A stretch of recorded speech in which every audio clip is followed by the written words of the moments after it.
pastor Eliseu, fazendo tudo quanto Deus tem colocado no seu coração para transmitir aos nossos corações nessa noite.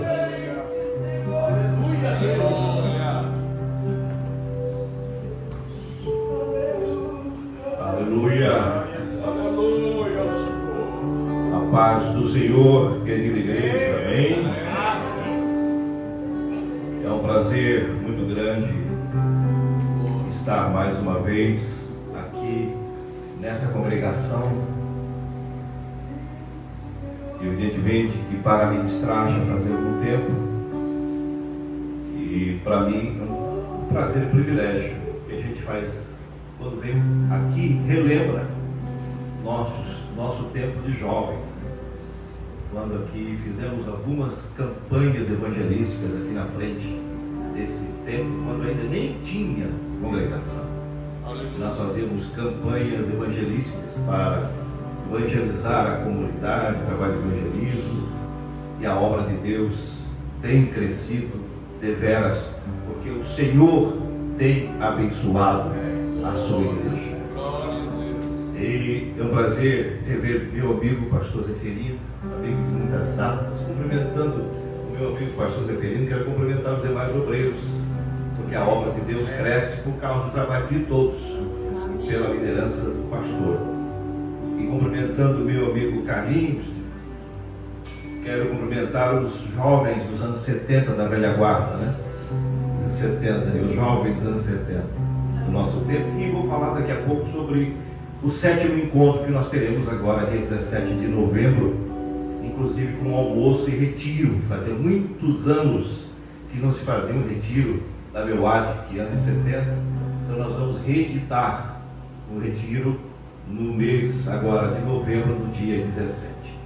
Eu quero cumprimentar também todos os demais irmãos, né, do conjunto, todos os membros dos Gideões. É um prazer revê-los, cada irmão que aqui está, irmão Adão, o Kennedy, o nosso amigo Enio Cuan, pastor Zé Paulo, os demais irmãos que aqui estão, que fazem parte desse exército maravilhoso dos Gideões. E eu sei que vocês têm um trabalho profícuo muito importante, que é o trabalho de levar a palavra de Deus, às vezes, onde a gente não pode ir. Eles estão lá distribuindo um exemplar da Bíblia Sagrada, da palavra de Deus. A palavra de Deus fechada é apenas um livro, mas quando ela é pesquisada, é Deus falando com aquela pessoa. E Deus opera de forma especial na vida das pessoas. Parabéns, meus queridos irmãos, não desanime. Eu conheço esses irmãos há muitos anos, até porque eu fiz parte por um período de tempo também dos Gideões. E o irmão Enio Cuan já há muitos anos é veterano de guerra, Zé Paulo também, e ele vem arrastando outros irmãos aí, né, que vem trabalhando nessa obra profundamente, e Deus tem abençoado. Continue, não parem, não desistam. O trabalho que vocês fazem é um trabalho de Deus, de pregação, de evangelização, e assim sucessivamente. Deus abençoe cada um dos nossos queridos irmãos. Eu quero ler com os irmãos, já que estão em pé, uma passagem no livro de Ezequiel. Quero começar com o livro de Ezequiel, no capítulo 1. Quero fazer uma breve meditação sobre esse tema e ler o que está escrito lá em Ezequiel, capítulo 1, que nos diz assim: no 30º ano, no 4º mês, no 5º dia do mês, estando eu no meio dos cativos junto ao rio Quebar, abriram-se os céus e eu vi visões de Deus. E no 5º dia do mês, no 5º ano do exílio do rei Joaquim, veio expressamente a palavra do Senhor a Ezequiel, filho de Buzi, o sacerdote na terra dos caldeus, junto ao rio Quebar. E ali esteve sobre ele a mão do Senhor. Capítulo 2 diz assim: e ele me disse, capítulo 2 do livro de Ezequiel: filho do homem, põe-te em pé e falarei contigo. Então entrou em mim o Espírito, quando falava comigo, me pôs em pé. E ouvi o que me falava. Ele me disse: filho do homem, eu te envio aos filhos de Israel, as nações rebeldes que se rebelaram contra mim. Eles e seus pais se revoltaram contra mim, até este mesmo dia. Os filhos são um semblante duro e obstinados de coração. Eu te envio a eles, e lhe dirás assim: assim diz o Senhor Deus.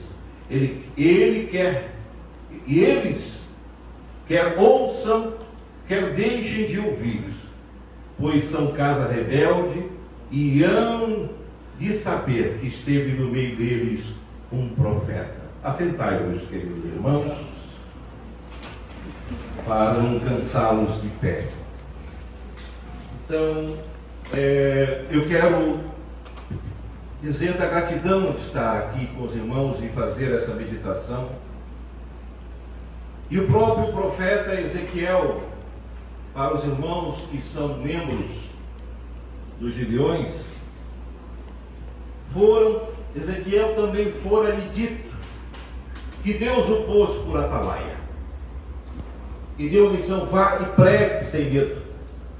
Você tem uma missão de pregar. Você tem a missão de fazer acontecer uma obra no meio do povo de Deus. E quem era Ezequiel? Quem era esse jovem Ezequiel que assumiu esse desafio e teve essa responsabilidade dada por Deus para pregar o Evangelho para aquela nação, para aquele povo obstinado?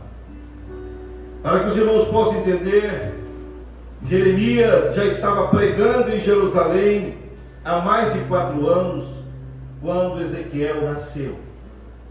Ele nasceu no ano 622 aproximadamente antes de Cristo.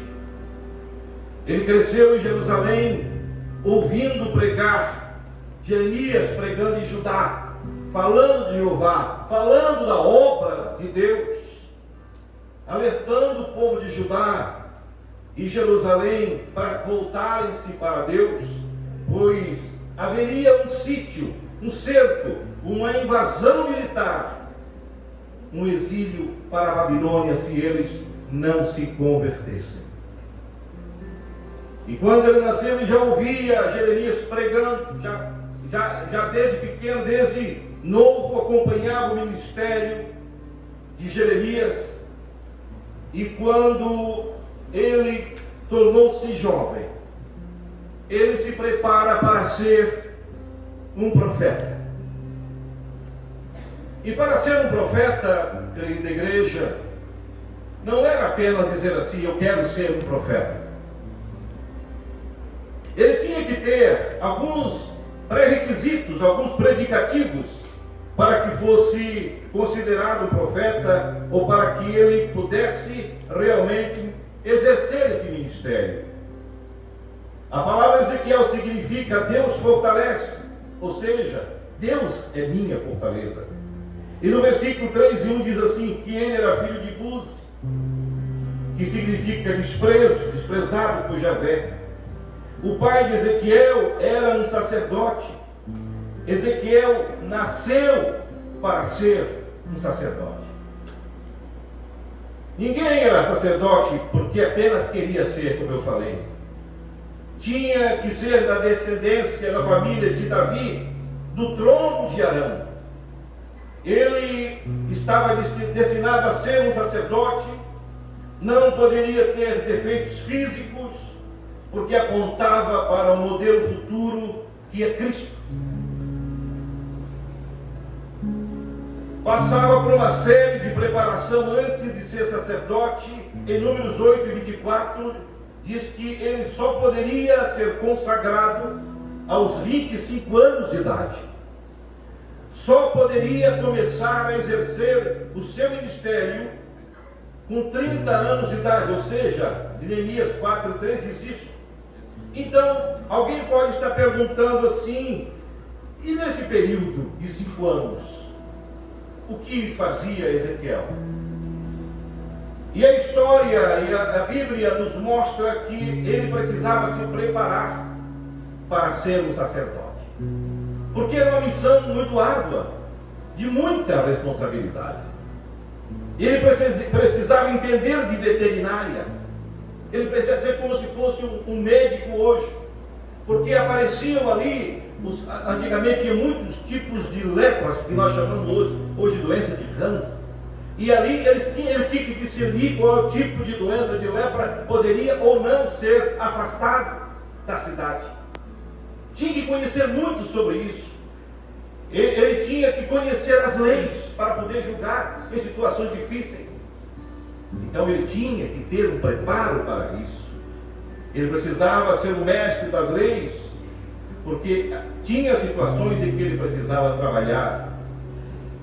Conhecer medicina, como eu já falei, porque ele tinha que examinar todo tipo de doença de pele, de lepra, e tinha mais de 20 tipos, e umas curáveis e outras não.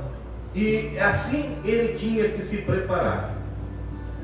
Ele tinha que conhecer a lei para poder definir as penas para os crimes e toda a estrutura jurídica de toda a nação. E Levítico 8 e 24 diz que na consagração ele recebia uma porção de sangue, preste bem atenção, uma na orelha, no polegar da mão direita e no pé direito. Passava sangue, por que isso? Porque o sacerdote ouvia o povo e falava com Deus. E como profeta, ele ouvia Deus e falava com o povo. Então ele tinha que estar apto, pronto para ser um representante legítimo, para estar exercendo esse ministério. Ele tinha que ter filtros nos ouvidos para ouvir o que o povo falava, as queixas, as lamúrias, os problemas que aconteciam naquele lugar.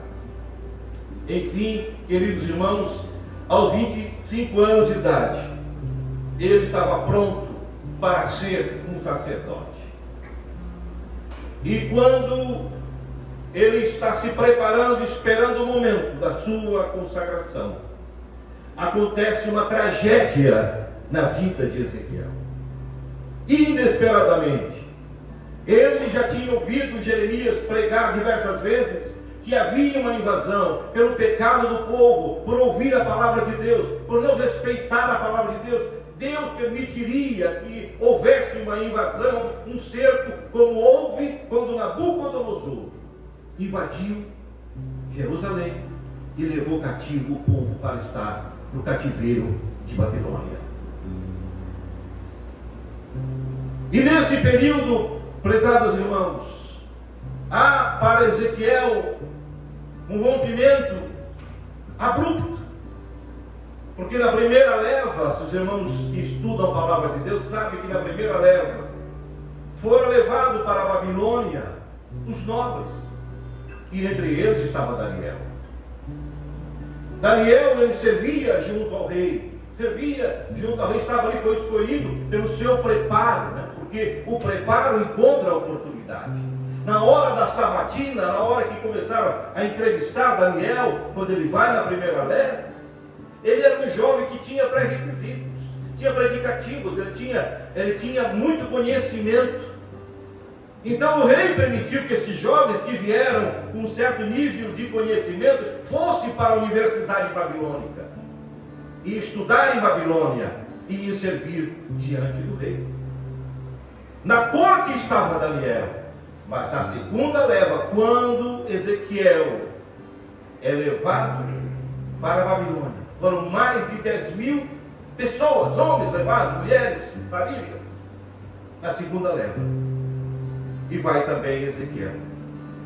Imaginem uma frustração, vocês que são jovens aqui à minha direita. Os jovens se preparando, dia a dia, estudando, e se dedicando dia a dia para ser um sacerdote. Ele ia assumir a função do seu pai, que também era sacerdote. E de repente lhe é tirado esse sonho, é roubado esse sonho, e ele se vê agora em Babilônia. E quando chegam para ele no fazer a triagem, perguntam: o que você sabe fazer, Ezequiel? Eu disse, eu sei acender as lâmpadas, os candelabros, eu sirvo diante do Deus de Israel, eu ministro, eu ofereço sacrifício, é isso que eu sei fazer. E os que estavam em Babilônia, que serviam o Deus Baal, que não cultuavam o Deus Jeová, disseram, você para nós aqui na corte não serve, porque nós não servimos ao Deus Jeová, nós servimos a Baal. O seu preparo não nos interessa, porque você está num outro nível de conhecimento. E a Bíblia diz então que Ezequiel começa a entrar num processo indireto de depressão. E ele estando nessa condição, e aí o livro, a Bíblia fala, estando eu junto ao rio Quebar, porque ele estava na condição de escravo, mesmo sendo um jovem com um sucesso garantido, que seria um sacerdote, daria continuidade ao trabalho do seu pai. E rompe-se esse sono.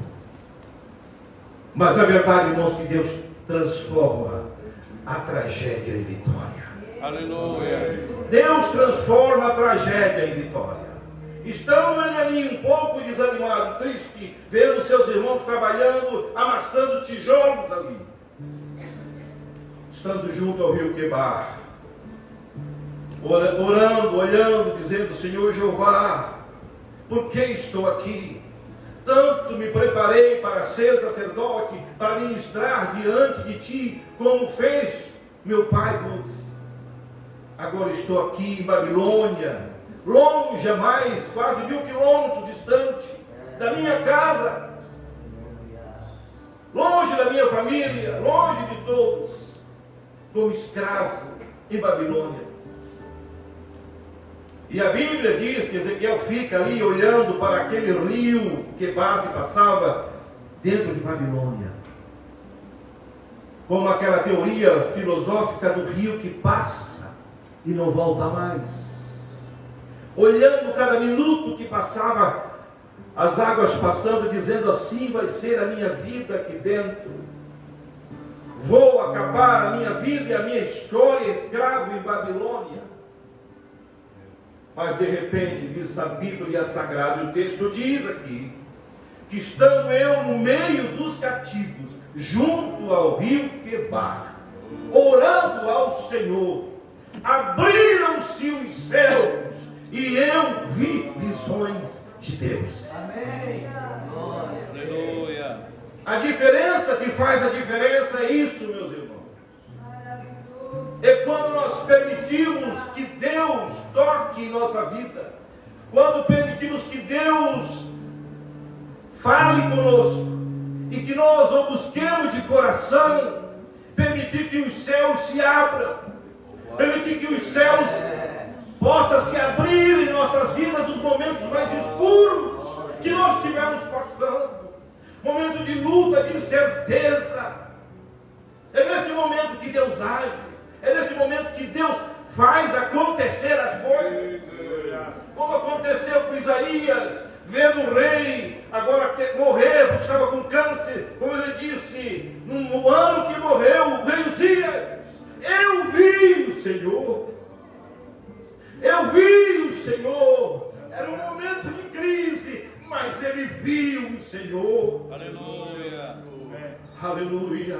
Como João Batista estava pregando, aliás, Estevão pregando a palavra de Deus, e ele com muita fé, muito fervor, estava pregando o Evangelho,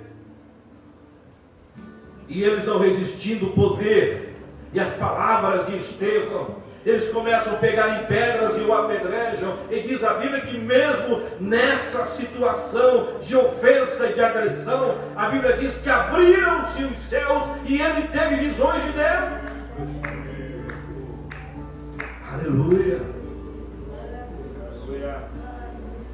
O apóstolo João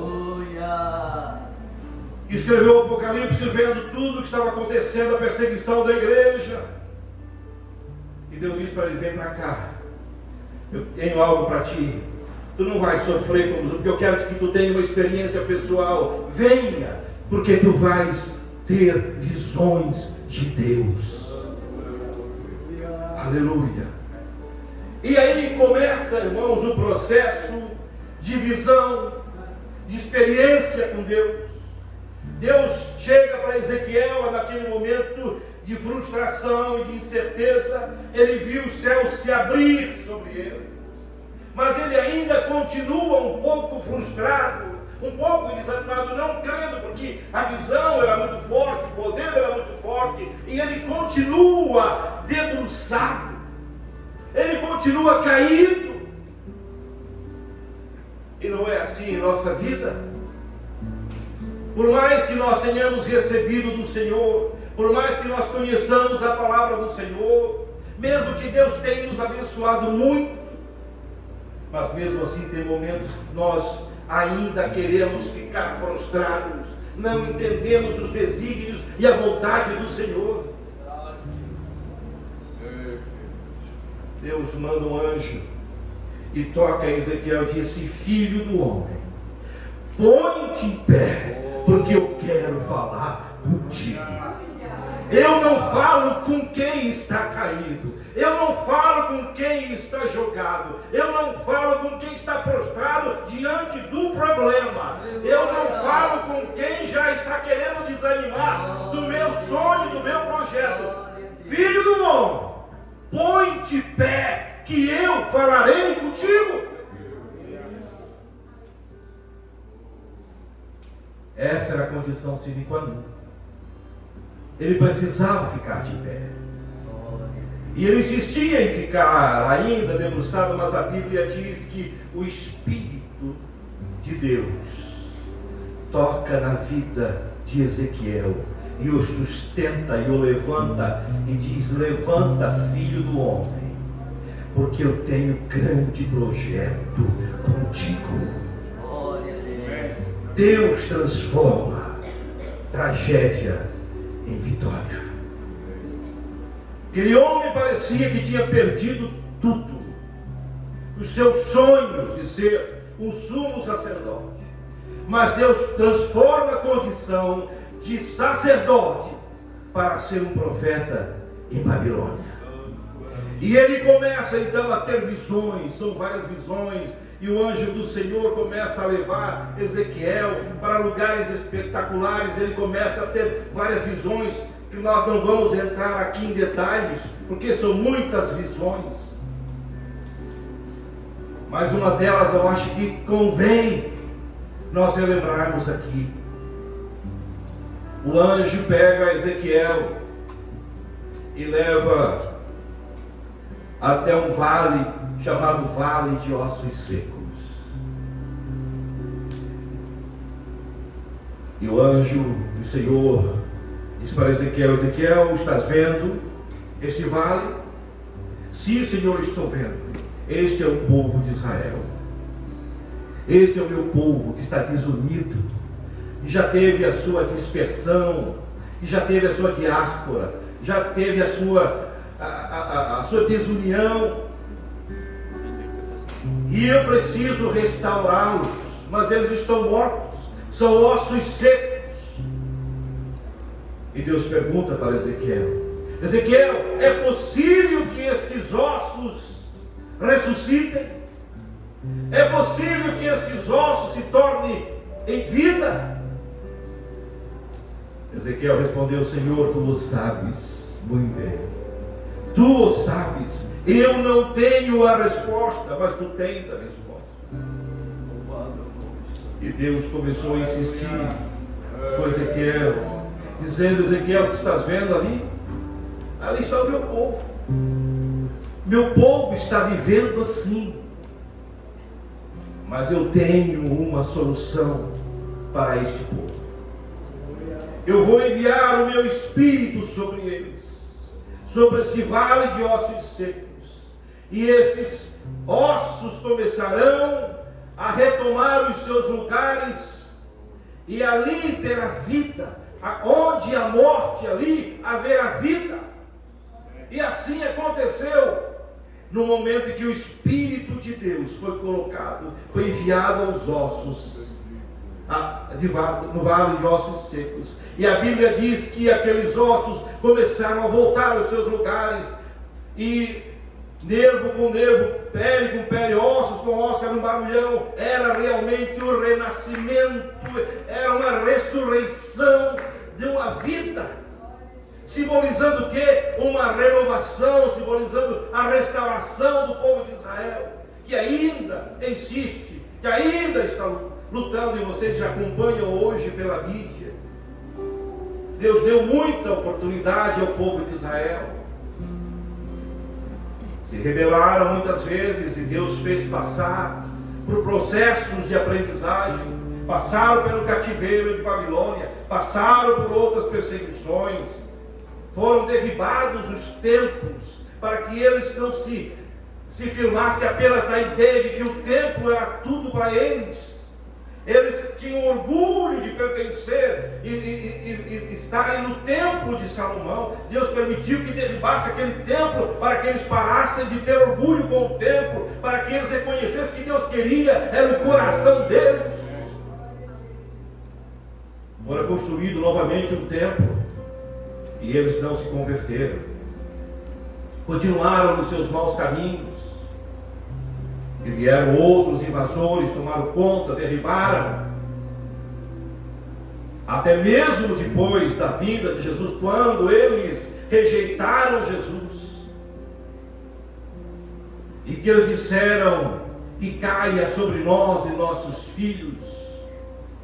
E nós sabemos pela história que nos anos 70, quando o general Tito invadiu Jerusalém, destruiu novamente o templo, e não ficou pedra sobre pedra, sopraram hoje, que é o muro das lamentações, e um pouco que tem lá para se ver, porque a palavra de Deus se cumpre. A palavra de Deus se cumpre literalmente, e nós sabemos que Deus tem um plano específico para Israel, mas enquanto acontece o plano de Deus para Israel, se cumpre também o plano de Deus para a igreja do Senhor, que tem que estar preparado para o momento do arrebatamento, que tem que estar preparado para o momento da hora que tocar a trombeta. A igreja tem que estar preparada para subir,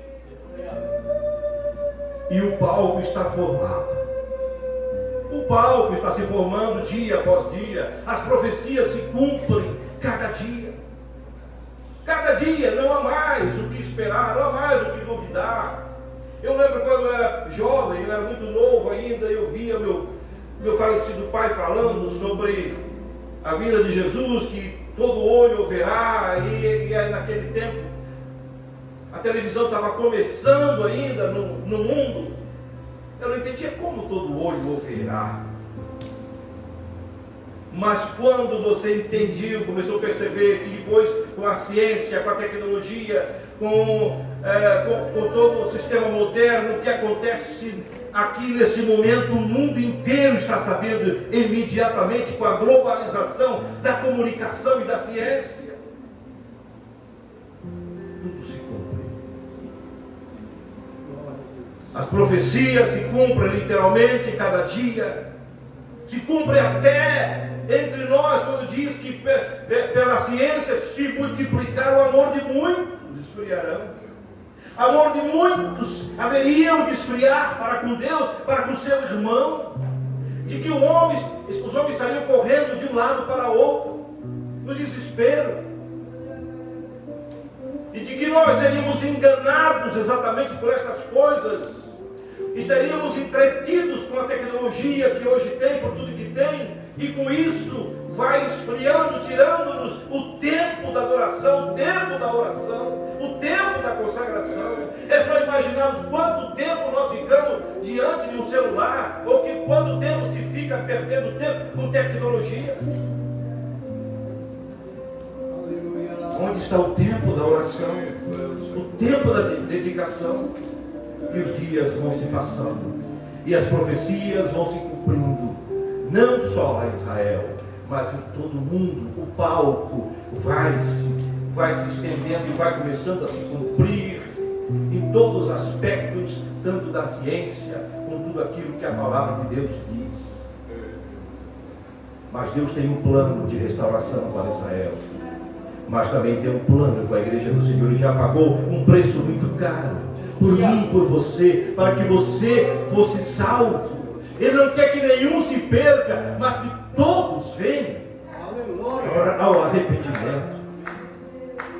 É desejo do Senhor que todos que estão na igreja, mesmo na condição, e a Bíblia fala na condição das 10 virgens, que todos estando na mesma condição de igualdade, aparentemente todos iguais, mas que havia possibilidade e que é possível que 5 das noivas fiquem e as outras entrem para o gozo do rei, para o gozo do noivo.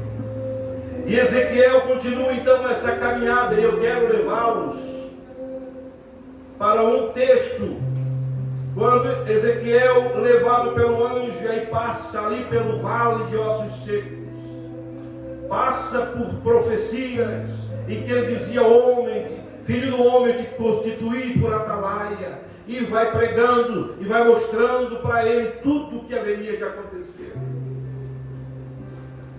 E o palco vai cada vez mais se alimentando de assuntos e cenários para se cumprir o que a palavra de Deus diz. Mas eu quero que você abra comigo no livro de Ezequiel, e caminhando para o encerramento, Ezequiel capítulo 47, diz assim: o anjo traz Ezequiel até aqui, e pode passar por muitas experiências. Diz assim, Isaías 47: depois disso me fez voltar à entrada do templo, e eu vi umas águas por debaixo do limiar do templo, para o oriente. Ezequiel 47. Pois para a frente do templo olhava para o oriente, e as águas vinham debaixo do lado direito do templo, ao sul do altar. E ele me levou para a porta do norte, e me fez dar uma volta por fora, até a porta exterior que olha para o oriente, e corriam as águas ao lado direito. Saiu aquele homem para o oriente, tendo na mão um cordel de medir, mediu 1000 côvados, e me fez passar pelas águas que me davam pelos artérios. Mediu mais 1000, e me fez passar pelas águas que me davam pelos joelhos. Mediu mais 1000, e me fez passar por águas que me davam pelos lombos. Mediu mais 1000, e era o rio que eu não podia atravessar, porque as águas eram profundas, águas que se deviam passar a nado, rio pelo qual não se podia passar. E ele me perguntou: viste, filho do homem? O que esta palavra quer dizer, querida igreja? Essa profecia tem um aspecto muito interessante. Foi a última visão que Deus mostrou a Ezequiel. É uma profecia que provavelmente se cumprirá no milênio, mas ela já começa a dar sinais. É uma profecia de que Deus haveria de restaurar o Mar Morto, que as águas que iam sair do altar de Deus, ela ia desembocar no Mar Morto e traria vida para o Mar Morto, onde cresceriam árvores ao redor, e que voltaria a ter peixes, que voltaria a ter vida. É uma profecia que se cumpre aos poucos. Quando nós fomos a Israel, o irmão Adão estava conosco nessa caravana, sua esposa. Nós fomos a Israel e vimos o que é o Mar Morto. Para aqueles que não conhecem o Mar Morto, ele Ele é um mar que tem esse nome porque ele tem uma densidade de sal muito grande. Quando comecei a falar sobre esse tema, ele tinha 37% de sal. Agora, como ele está secando cada ano, secando mais, a sua densidade tem aumentado muito mais sal. Isso chama-se brometo de magnésio. E por ser uma água com essa densidade, as pessoas vão para lá e tomam banho e nadam e não vão para o fundo. Porque é uma lei física, a lei do empuxo. Que o peso da água, a força da água é maior do que o peso do corpo. Então, evidentemente, por esse princípio físico, o corpo boia. Porque a água é uma água pesada, densa. E quando nós fomos lá, querido irmão Adão, eu até não tomei banho porque eu aproveitei para fazer uma mensagem de lá, para gravar uma mensagem. Mas os nossos companheiros foram e tomaram banho. E ninguém se afogou não, todo mundo de boa, de costa, de lado. Era uma alegria só, viu, meu falando? Era uma alegria só. Mas é o mar morto, não tem vida. Diz os cientistas que por causa desse componente químico, brometo de magnésio, com forte evaporação, se um pássaro sobrevoar muito próximo ao mar morto, ele pode não atravessar, pode morrer no meio da travessia, por causa do cheiro que exala, que é algo forte e venenoso. E esse mar morto, irmãos, representa o quê? O mundo. O mar morto representa o mundo que estamos vivendo. E não há nada que possa restaurar vida a este mundo a não ser a água que sai do trono de Deus. O salmista me disse: há um rio cujas correntes alegram a cidade de Deus. Ele já falava desse princípio do que Ezequiel também profetizou. As águas que desembocam no Mar Morto, ela nasce do Rio Jordão. O Rio Jordão é alimentado de várias vertentes. Nós vivemos lá no Rio Jordão também. Conhecemos pessoalmente. Fizemos a travessia do Mar da Galileia, que é inesquecível, né? Atravessamos de Galileia para Tiberíades. E o dono do barco era um judeu convertido. E ele então começou a cantar aqueles hinos, um pouco inglês, um pouco aramaico. E no meio daquela travessia, o mesmo lugar onde Jesus repreendeu os ventos e a tempestade, o mesmo lugar onde Jesus ensinou aos discípulos que não podiam ter medo e que não podiam se assustar diante dos fantasmas da vida, o mesmo lugar onde Jesus disse: não tenho medo, sou eu.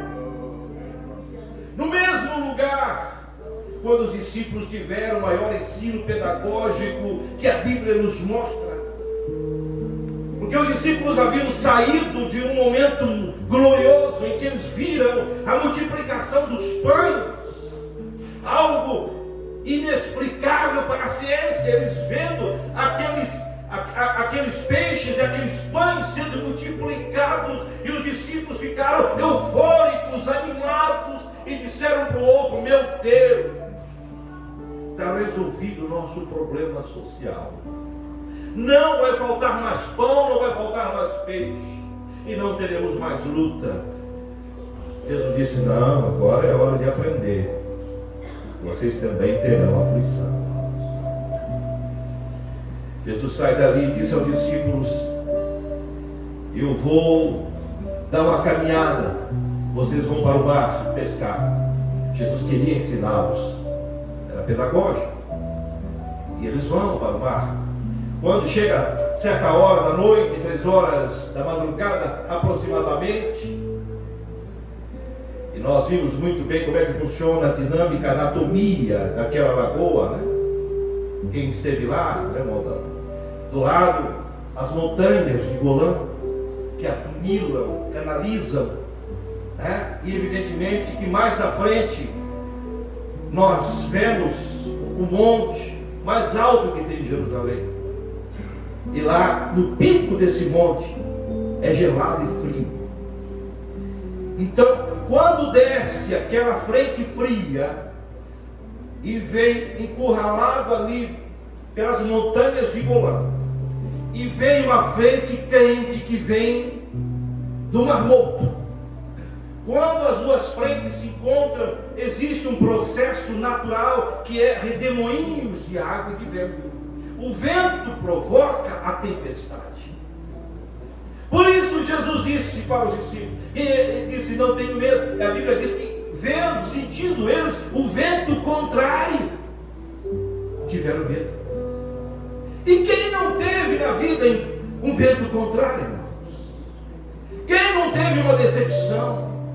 Quem não teve um vento contrário da perda de um filho, a perda de um matrimônio, a perda de um parente, a saúde? Quem não teve vento contrário na vida? E a Bíblia diz que eles, sentindo o vento contrário, tiveram medo. E o medo aniquila tudo aquilo que nós temos de melhor, que é a nossa fé. O medo tira tudo que nós podemos ter de mais precioso, que é a confiança que precisamos ter em Deus. E a Bíblia diz que eles, no desespero, começaram a gritar, e Jesus aparece para eles, e eles não reconhecem Jesus de longe, porque quando eles começaram a olhar e com muito medo, eles perderam a noção natural e da fé para enxergar Jesus no meio da tempestade. No meio da tempestade eles não enxergaram Jesus. Vocês estão me entendendo? Eles enxergaram o que? Fantasma. Enxergaram gigante. Enxergaram aquilo que não existe. Aquilo que só está na sua mente, na sua cabeça. É ali que o inimigo trabalha, colocando obstáculo, dizendo que você não vai vencer. E os discípulos estavam vendo aqueles fantasmas. E Jesus disse: não temas, sou eu. Sou eu. Quando ele disse sou eu, Pedro disse: mestre, se és tu, manda-me ter contigo sobre as águas. Aquele mesmo mar da Galileia que nós atravessamos lá. E ele coloca os pés devagarinho sobre as águas geladas do mar da Galileia, ainda com os banzeiros daquele vento que mexia com as águas. Mas ele começa com muita dificuldade, mas ele caminha, ele vai sobre as águas. Mas de repente diz a Bíblia que, sentindo ele de novo o vento contrário, é como a nossa vida. Às vezes vai tudo bem, aparentemente tudo bem, e o mestre disse: vem que dá tudo certo, vem que é só bênção, vem que eu te dou vitória. E nós acreditamos e vamos, mas no meio do caminho deixamos de crer, deixamos de confiar, começamos a duvidar. Será que é verdade que Deus vai cumprir a promessa na minha vida? Será que é verdade que vai abrir a porta de emprego? Será que é verdade que Deus vai me curar? Será que é verdade que eu vou alcançar essa vitória? E aí o vento contrário começa a jogá-lo para baixo e produzir o medo. Aleluia. Mas é o momento que Jesus chega para Pedro e disse: Pedro, que pena, estavas indo tão bem, por que duvidasses?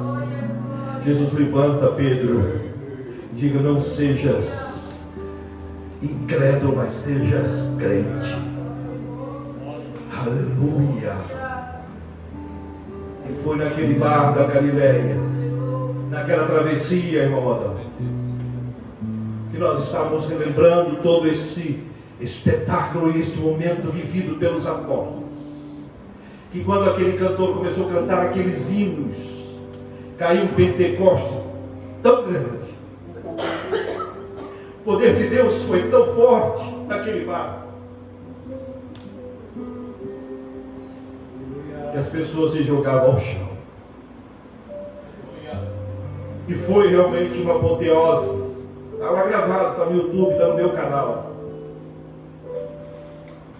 Quando Deus faz, quando Deus promete, Ele cumpre.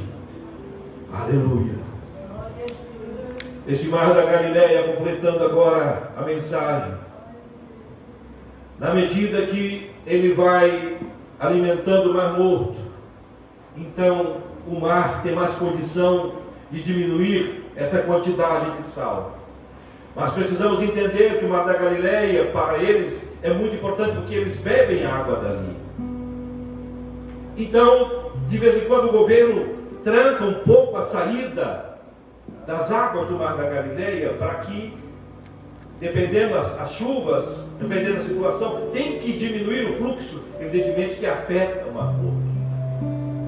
Mas agora, está acontecendo no Mar Morto um fenômeno natural, um fenômeno hidrológico, que é a movimentação das águas, à medida que, como ele está recuando muito, está tendo nascentes de água doce ao redor do Mar Morto. E agora as pessoas, os cientistas estão um pouco confusos por esse movimento hidrológico, porque já está começando a aparecer vidas ao redor do Mar Morto. Embora seja apenas um movimento hidrológico, né, um movimento natural, mas é parcialmente o cumprimento das profecias. Deus já começa a trabalhar. Mas Ezequiel agora está nessa condição e Deus disse: olha, aquele Mar Morto que você vê, eu tenho promessas para ele, como eu tenho promessas para o povo de Israel. Aleluia. E diz a palavra de Deus que saiu o anjo com o cordel a medir e disse: está vendo, Ezequiel? A água está saindo do altar de Deus, está vendo? Sim, Senhor, estou vendo, a água está saindo. Está vendo, Ezequiel? Eu quero que você comece a entrar nesta água. E a Bíblia diz que o anjo mede a altura que dava pelos artérios. E o anjo disse: entra ali. Ezequiel foi e disse: Senhor, está bom aqui? Deus disse: não está bom aqui. Eu quero ver até onde você vai. Se você quer ficar no raso ou se você quer nadar. Aleluia. O anjo pega mais uma vez, pega o cordel de medir, e as águas davam pelo joelho. Ezequiel pergunta para o anjo: Senhor, está bom aqui? O anjo disse: não está bom aqui. Mexe com teus pés, Ezequiel. Ezequiel começa a andar. Movimento de um rio. E ele começa a andar. O anjo disse: não está bom, Ezequiel. Mas, Senhor, eu estou dentro do rio. O que tu queres que eu faça? O anjo vai lá, mede mais um pouco. E diz: as águas vêm pelo lombo. Vem até a cintura. E disse: agora você entra até lá. Ezequiel vai andando e vai sentindo a água subir até a cintura e vai subindo. E ele diz: Senhor, eu já estou numa situação delicada. As águas já estão na cintura. Não está bom, Senhor, está bom aqui. O anjo disse: não está bom aqui. Anda um pouquinho, Ezequiel. Ezequiel começa a andar. Quando ele começa a andar, ele consegue perceber o que Deus quer falar com ele, o que o Espírito Santo quer falar com ele. E Deus disse: Ezequiel, ande mais um pouco. E quando ele começa a andar mais um pouco, as águas começaram a subir, e chega um momento que não tinha mais pé. A Bíblia diz que água que precisava atravessar a nado. E o anjo disse a Ezequiel: agora você tem que entrar no meio. Mas Senhor, está acabando aqui. Não, parece que vejo o anjo empurrando Ezequiel e disse: vai e nade nesse rio, porque você não pode ficar com os pés aqui e querendo voltar para onde eu quero que você esteja. A condição que Deus não queria para Ezequiel era a condição em que ele tivesse condição de voltar. Ele tinha que nadar. Ele tinha que atravessar o rio a nado. Ele não poderia ficar no raso. Ele tinha que nadar e sentir a força e o poder da água. Falando do Espírito Santo de Deus. Assim, irmãos, é a nossa vida espiritual. O tema de nossa convenção esse ano tem sido ao longo desse ano. Esse tema ali, que diz assim: conduzidos o quê? Bem alto, que diz o tema? Conduzidos pelo Espírito Santo. O que é ser conduzido pelo Espírito Santo, irmãos? É você não se mandar. Você viu como é que alguém conduz alguém que não enxerga? O cego, como é que é conduzido? Ele é conduzido pela mão de alguém. E ele não pergunta para onde vai, ele tem que saber o destino. Eles têm confiança em quem está levando. E quando Ezequiel tem essa experiência com Deus, Deus estava dizendo para Ezequiel: Ezequiel, você tem que nadar no meu rio, você tem que viver no Espírito, aquele mesmo Espírito que disse para ti: filho do homem, levanta-te e anda, levanta que eu falarei contigo. Agora está dizendo para ele: nade no rio, porque eu tenho grandes bênçãos para vocês. Eu quero que você seja o meu atalaia para o povo de Israel. Irmãos, o Mar Morto representa o mundo, mas o Espírito Santo representa a vida. Vida. Vida. E onde esse rio tocar, onde essa água tocar, vai trazer vida, esperança para as pessoas. Aquilo que Gideão faz, leva vida, esperança para as pessoas através do Evangelho, da palavra de Deus. Aquilo que Jesus disse: quem tem sede, venha a mim e beba. Aleluia. Isso falando do Espírito Santo, que eles haveriam de receber. Ser guiado pelo Espírito Santo. Esta é a mensagem para esta noite.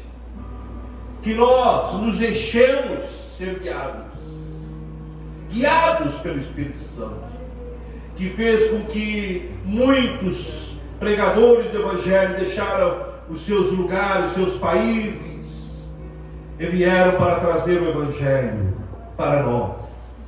Assim, cada ministério teve os seus missionários, os seus pregadores, que vieram para trazer o Evangelho a todos nós. Alguém pagou o preço, mas alguém teve que ser conduzido pelo Espírito Santo de Deus. A igreja tem que ter uma resposta para este mundo. Nós temos que mostrar para eles que há um rio que corre, há um rio que sai do trono de Deus, e que esse rio quer trazer vida às pessoas, que há esperança para o dependente químico, que há esperança para as famílias, que há esperança para os que estão doentes, que há esperança para aqueles que estão em crise em todos os aspectos da sua vida. A esperança, vamos se pôr de pé, e a certeza de que Deus está conosco. Aleluia, aleluia.